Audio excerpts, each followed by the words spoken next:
Magandang araw po, welcome po sa aking channel, Love9 TV. Patalasasan po, meron po ba kayong mga properties na napapabayaan or non-performing assets?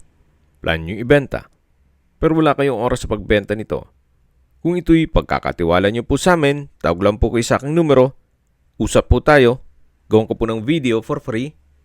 Yes, libre po, wala po kayong babayaran. Tutulungan pa namin kayong mabenta ang inyong property. Kami na po bala sa marketing, sa boosting or paid ads, even sa tripping. Hindi na po kayo mapapagod sa pag-entertain ng mga buyers. Kami na po bala sa lahat. Tawag lang po kayo. Nandito po tayo ngayon sa Southwoods kung saan meron po tayong bagong video presentation. Isang residential property na may lot area na 181 square meters. At ang floor area po nito ay 181 square meters. Ito po'y titulado, buhay po ang may-ari. Kaya wala po kayong maging problema sa documentation o sa transfer ng title. Ito po'y fully furnished at well-maintained. Kaya ito po'y ready for occupancy. Samahan niyo po ako, pasok po tayo. So dito po yung receiving area at dito naman po yung covered carport na naka-tiled flooring. At kakasya po ang isang SUV. Then yan po yung main gate. So mula po dito sa garahe, ito po ulit yung receiving area na kung saan naka-polycarbonate po ang roofing.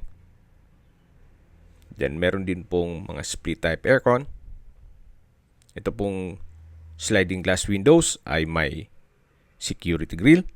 Lipat po tayo dito sa main door na kung saan ito ay naka-solid wood at may glass panel. Samahan niyo po ako, pasok po tayo. Ito po yung living area o salas. Naka-wood parquet po ang flooring, then meron pong chandelier. May sofa set, TV, aircon, wooden shelf. Then hindi lang po kasama yung mga personal stuff ni owner, pati mga collections niya. So mula po dito sa living area, ito naman po yung dining area na may dining set. Then meron pong vanity mirror na Capiz design.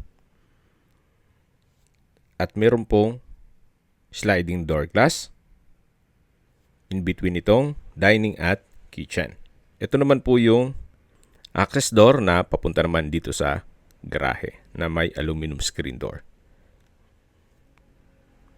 Then yan po yung main gate at pedestrian gate. Na dun po tayo pumasok kanina. So check po natin dito sa kitchen. Meron pong kitchen countertop, gas range, range hood, then kitchen drawer and cabinet, may oven, may pantry, naka-tile flooring na rin po ito, at maayos naman ang pintura ng ceiling at wall. Mula po dito sa kusina, check po natin itong isang kwarto dito. Na kung saan malaki naman po ang espasyo. Then meron po itong access papunta naman sa service area. At may sariling toilet and bath. At maayos naman po ang toilet fixtures nito. Then ito po yung naka-tile bathroom wall. At may overhead shower. So mula po dito sa toilet and bath ng unang kwarto, lipat po tayo dito sa may access door na kung saan ito naman po yung service area. Dito po sa service area ay malaki naman ang espasyo, then covered na rin po ang kalahati nito. So pwede po itong gawing maid's room. So, labas po tayo dito sa unang kwartong na i-present ko sa inyo. Balik po ulit tayo dito sa formal kitchen. Sa dulo po ay meron pong sliding glass door at likod po niyan ay yung garahe. So, mula po dito sa may kitchen, mayroon pong another access door na papunta naman sa pangatlong kwarto. Sa spasyo naman ito ay sakto lang. Hindi naman siya ganun kaliit at hindi naman ganun kalaki. Mula po dito, may access po dito sa kabilang kwarto. Kaya kung sakali pong meron kayong anak na gusto nyo mamonitor lagi, dito po sila sa kabilang kwarto at doon naman kayo sa mas malaking kwarto. Pero pwede rin pong isarado nyo yan. So, depende po sa maging purpose nyo once na ma-acquire nitong property. So, balik ulit tayo dito sa may formal kitchen. Yan po yung sliding glass door. At dito naman po yung dining area. At matatawag natin yung living area. Diyan po sa likod nitong sofa ay meron pong lanay. Mamaya po check natin yan. So ito po yung kabilang kwarto. Mas malaki po ang spasyo nito. Then meron din pong split type aircon.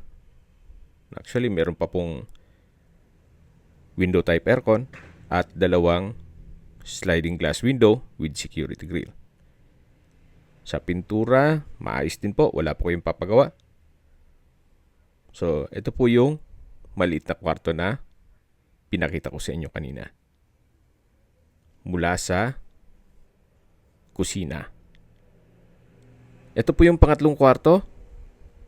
Paglabas po natin, dito naman po yung common toilet and bath. May hand wash basin with vanity mirror. Then bathroom cabinet. At dito naman po yung water closet. Then yung shower area. At ito po yung naka-tile bathroom wall. So labas na po tayo dito sa common toilet and bath. At check natin ibang parte nitong bahay. So mula po dito sa pangatlong kwarto, ito po yung living area o salas. At check na po natin yung pang-apat na kwarto o master bedroom. Ito po yung naka-solid wood door. Then, napakalaki din po ng spasyo nito. May glass windows. Then, sa pintura ng ceiling at wall, maayos po. Naka-wooden design tile flooring. Then, may bed frame and mattress, console table, bedside table, at meron din po itong sariling toilet and bath. Check po natin. So, naka full bath po siya. May walk-in closet. Then, hand wash basin with vanity mirror. Then, dito naman po yung sliding glass door o enclosure. Yung water closet with bidet. Stainless towel holder. Then meron pong hot shower set. From floor to ceiling po ang tile bathroom wall. So ito po yung banyo o full bath ng master bedroom. Balik po ulit tayo dito sa may living area. Then sa dulo naman yung dining at kitchen.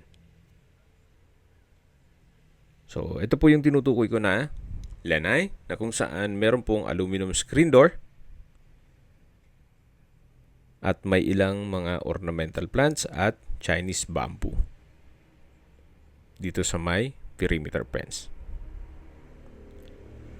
So, paikot na po yan hanggang dun sa service area.